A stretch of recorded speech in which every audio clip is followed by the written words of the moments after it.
Everyone and welcome to mechanical classes by Swati. दोस्तों, आप सभी में से बहुत सारे लोग गाड़ी चलाते ही होंगे, बाइक चलाते होंगे या फिर कार चलाते होंगे। वहां पर आप देखोगे कि जो गियर है वो बहुत ही इंपॉर्टेंट रोल प्ले करता है। जब कभी भी आप दोस्तों गाड़ी का स्पीड बढ़ाने की चाहते हो तो गियर्स प्ले करता है वहां पर इंपॉर्टेंट रोल। जब गाड़ी आपका स्पीड को स्लो कराना चाहते हो तब भी दोस्तों गियर इंपॉर्टेंट रोल प्ले करता है। तो आखिर दोस्तों गियर होता क्या है, आज हम लोग दोस्तों उसी के बारे में डिस्कशन करेंगे और सारे गियर टर्मिनोलॉजीज के बारे में भी हम डिस्कशन करेंगे। एक सब्सक्राइबर ने मुझे कमेंट में दिए थे कि गियर टर्मिनोलॉजी पर वीडियो बनाओ। दोस्तों ये बहुत ही इंपॉर्टेंट टॉपिक है गियर टर्मिनोलॉजी, जो कि यूजुअली दोस्तों बहुत सारे जो एंट्रेंस एग्जाम रहते हैं वहां पर आप देखोगे कि वन लाइनर क्वेश्चन पूछा जाता है गियर टर्मिनोलॉजी के बारे में।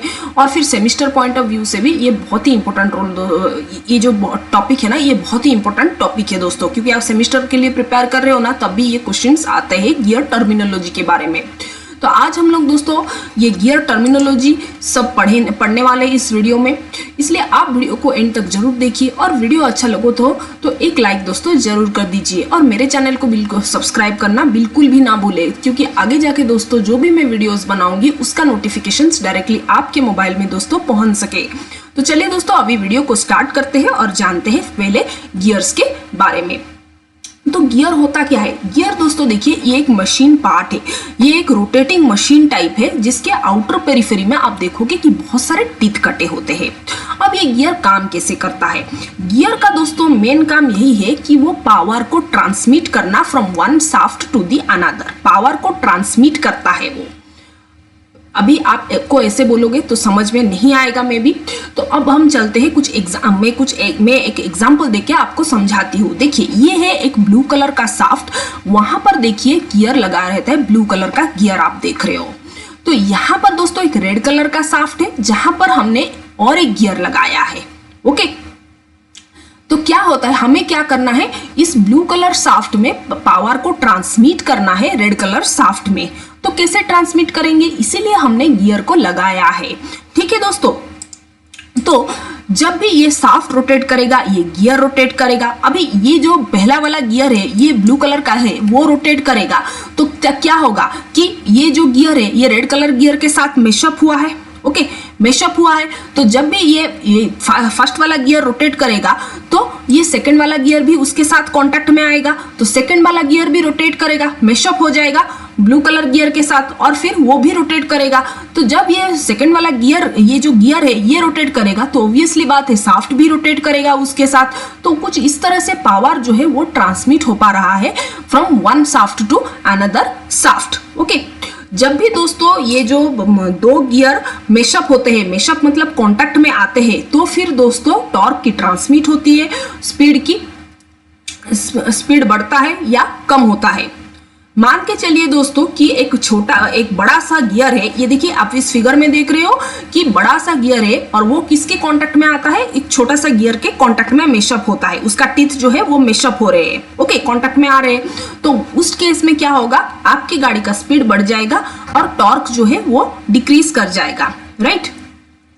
और जब भी दोस्तों एक छोटा सा गियर है और वो एक बड़ा सा गियर के कांटेक्ट में आएगा तो क्या होगा दोस्तों, स्पीड जो है वो कम हो जाएगा आपकी गाड़ी का, लेकिन टॉर्क जो है वो बढ़ जाएगी। यूजुअली क्या करते हैं हम, फर्स्ट गियर जब लगाते हैं तो वो वही होता है कि हमें स्पीड नहीं चाहिए उस टाइम हमें टॉर्क चाहिए। ओके, तो कुछ इस तरह से होता है। मैंने आपको गियर का एक ओवरऑल आइडिया दे दिए है, तो अब हम डिस्कशन करते हैं दोस्तों गियर टर्मिनोलॉजीज के बारे में, जो कि आज की इस वीडियो में दोस्तों मेन टॉपिक है। तो देखिए दोस्तों, पहले हम डिस्कशन करते हैं ये पिच सर्कल के बारे में। ओके, ये जो पिच सर्कल है ये एक बहुत इंपॉर्टेंट, देखिए पिच सर्कल। ओके, ये पिच सर्कल दोस्तों होता क्या है, चलिए वो डिस्कशन करते हैं। तो देखिए दोस्तों, जब भी ये गियर तो मैशअप होता है ना, तभी जाके हम ट्रांसमिट कर पाते हैं पावर को।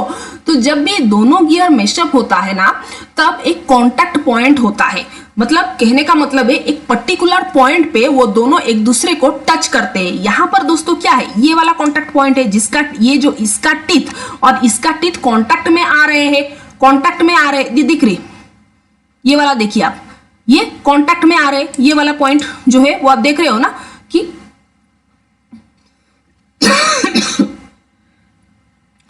ये जो है वो कांटेक्ट में आप आ रहे हो, ये जो इसका टीथ और इसका टीथ, ये वाला जो टीथ है वो कांटेक्ट पॉइंट बोला गया है। ये वाला जो पोर्शन और ये वाला जो टीथ का पोर्शन, ये दोनों कांटेक्ट में आ रहे हैं, एक पर्टिकुलर पॉइंट पे वो दोनों कांटेक्ट में आएंगे, ठीक है। इसका टीथ और ये जो गियर, एक गियर का टीथ और दूसरा गियर का टीथ जो है वो पर्टिकुलर एक पॉइंट में कांटेक्ट में आएंगे, तो उसी को हम लोग क्या बोलते हैं, कांटेक्ट पॉइंट बोलते हैं। और फिर वहां पर अगर हम एक सर्कल बनाने की कोशिश में करेंगे, ओके, गियर 1 का सर्कल बनाएंगे और गियर 2 का सर्कल, एक इमेजिनरी सर्कल वहां से ही बनाएंगे, उसी पॉइंट से ही बनाएंगे, तो वो जो इमेजिनरी सर्कल बनेगा ना, उसी को बोला जाता है दोस्तों पिच सर्कल बोला जाता है। ओके, आपको फिर से बता रही हूं, जब भी ये दोनों गियर तो रोटेट करते हैं, लेकिन एक पर्टिकुलर पॉइंट पे वो दोनों टच करेंगे, तो उस पर्टिकुलर पॉइंट से आप अगर एक इमेजिनरी सर्कल बनाएंगे दोनों गियर का, तो वो दोस्तों क्या बोला जाता है, पिच सर्कल बोला जाता है, ठीक है दोस्तों, उसको पिच सर्कल बोला जाता है, जो कि यहां से इस तरह से दिखाया गया है। ओके, नेक्स्ट हम जानेंगे अडेंडम सर्कल। अडेंडम सर्कल क्या है, टॉप ऑफ द, ये जो टीथ है, गियर का जो टीथ है, उसका टॉप पोर्शन में, एक पोर्शन में अगर हम दोस्तों एक सर्कल बनाने की कोशिश करेंगे तो उसको बोला जाता है अडेंडम सर्कल, इसको बोला जाता है अडेंडम सर्कल। ओके, टीथ के टॉप मोस्ट पोजीशन पे एक सर्कल बनाएंगे तो उसको बोला जाता है अडेंडम सर्कल। ओके, सिमिलरली उसके बॉटम मोस्ट पोजीशन में अगर हम दोस्तों एक सर्कल ड्रॉ करेंगे, ओके, ये वाला जो पोजीशन है, ये जो पोजीशन आप देख रहे हो ना, ये वाला है क्या, डेडेंडम सर्कल, इसको बोला जाता है दोस्तों डेडेंडम सर्कल। पूरा बॉटम मोस्ट पोजीशन में अगर हम दोस्तों एक सर्कल बनाएंगे तो उसको बोला जाता है क्या, डेडेंडम सर्कल बोला जाता है, ठीक है। अब अडेंडम क्या है, डेडेंडम क्या है, अडेंडम क्या है, अभी अडेंडम क्या है, जो पिच सर्कल बनाया है, ये पिच सर्कल यहां बनाया गया है, और ये जो अडेंडम सर्कल के बीच में जो रेडियल डिस्टेंस है, the radial distance between the addendum circle and the pitch circle is known as what, addendum, that is called as addendum. ये डिस्टेंस को क्या बोला जाता है दोस्तों, अडेंडम बोला जाता है। पिच सर्कल और फिर ये अडेंडम सर्कल के बीच का जो रेडियल डिस्टेंस है ना, उसको बोला जाता है दोस्तों अडेंडम बोला जाता है, ठीक है। और फिर ये पिच सर्कल और डेडेंडम सर्कल के बीच में जो डिस्टेंस, रेडियल डिस्टेंस है, उसको क्या बोला जाता है दोस्तों, डेडेंडम बोला जाता है, उसको क्या बोला जाता है, डेडेंडम बोला जाता है, ठीक है। इतना तक क्लियर है। फिर हम दोस्तों बात करते हैं क्लियरेंस सर्कल के बारे में। ओके, तो क्लियरेंस सर्कल एक्चुअली होता क्या है, देखिए दो टीथ तो है, यहाँ पर टीथ दिखाया गया है, तो अब क्या करेंगे कि यहाँ पर सपोज बीच में, इस बीच में एक टीथ आ गया, गियर तो रोटेट करेगा ना, तो यहाँ पर सपोज एक गियर आ गया, ओके, टीथ आ गया, तो वो एक उसका पोजीशन है, मैक्सिमम जो है वो इतना नीचे तक जा पाएगा, पूरा डेडेंडम सर्कल तक टच नहीं कर पाएगा, उसको ऐसे बनाया जाता है कि वो यहां तक डेडेंडम सर्कल तक पहुंच नहीं पाएगा, उसको इतना डिस्टेंस तक ही पहुंच पाएगा। ओके, क्यों नहीं उसको पहुंचने देते हैं पूरा नीचे तक, क्योंकि अगर पहुंच जाएगा तो बहुत सारा फ्रिक्शन क्रिएट होगा और फिर पावर लॉस भी होगा। तो ये जो सर्कल जितना नीचे, जितना जो ये बॉटम तक ही वो पहुंच पाएगा, तो ये बॉटम को क्या बोला जाता है दोस्तों, क्लियरेंस सर्कल बोला जाता है। इसको क्या बोला जाता है, क्लियरेंस सर्कल बोला जाता है। ओके, और इन दोनों में जो डेडेंडम सर्कल और क्लियरेंस सर्कल के बीच का जो डिस्टेंस है, उसको बोला जाता है दोस्तों क्लियरेंस बोला जाता है, उसको क्लियरेंस बोला जाता है। ओके, आप ये वाला जो है वो क्या है दोस्तों, आपको अभी बताया मैंने, क्लियरेंस सर्कल बोला जाता है, ठीक है। अब देखिए डिस्कशन करते हैं होल डेप्थ क्या है। होल डेप्थ दोस्तों क्या है, अडेंडम प्लस डेडेंडम दोनों को अगर हम मिला देंगे तो उसको बोला जाता है दोस्तों होल डेप्थ बोला जाता है, ठीक है दोस्तों। और फिर next working depth. Working depth क्या है कि ये जो हम लोग बना रहे हैं ना, ये जो क्लियरेंस सर्कल अभी बनाए हैं, तो क्लियरेंस सर्कल और जो अडेंडम सर्कल, इन दोनों में जो डिस्टेंस है, क्लियरेंस सर्कल और अडेंडम सर्कल, इन दोनों में जो डिस्टेंस है, उसको बोला जाता है दोस्तों क्या, वर्किंग डेप्थ बोला जाता है, that is called as working depth, ठीक है। अभी चलिए और नेक्स्ट जानते हैं सारे टर्मिनोलॉजीज को, जितना भी बचे कुछ है।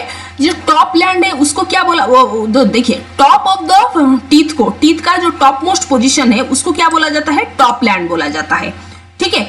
और फिर दोस्तों जो पिच सर्कल है, वहां पर अगर हम पैरेलल लाइन एक ड्रॉ करेंगे, एक पैरेलल लाइन अगर हम ड्रॉ करेंगे, ये parallel to that which will be parallel to the top land, okay.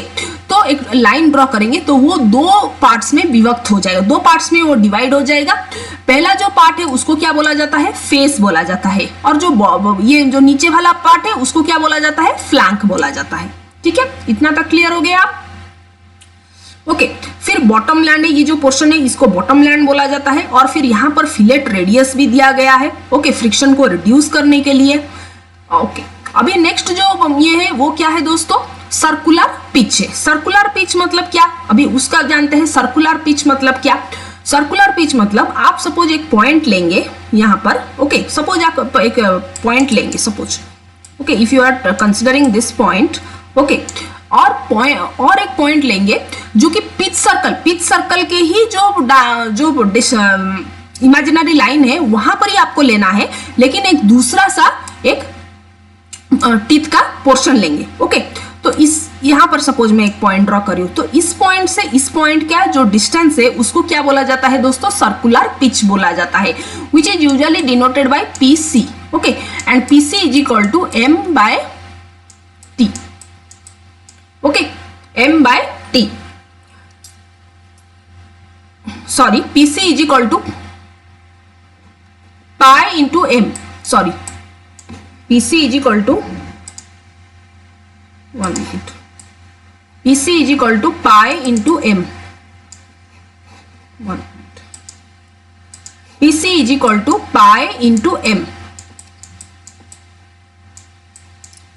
okay, where m is the module, m क्या है, वो मॉड्यूल है, m is equal to d by t, m is equal to d by t, that is diameter of the pitch circle divided by teeth of the gears, okay, divided by teeth of the gear। ये आपको formula दोस्तों याद रखना है, pitch circle is equal to pi into m, okay, pi into m, where m is the, m को क्या बोला जाता है दोस्तों, मॉड्यूल बोला जाता है। ओके, तो मॉड्यूल क्या है, वो diameter of the pitch circle divided by teeth of the total teeth of the gear.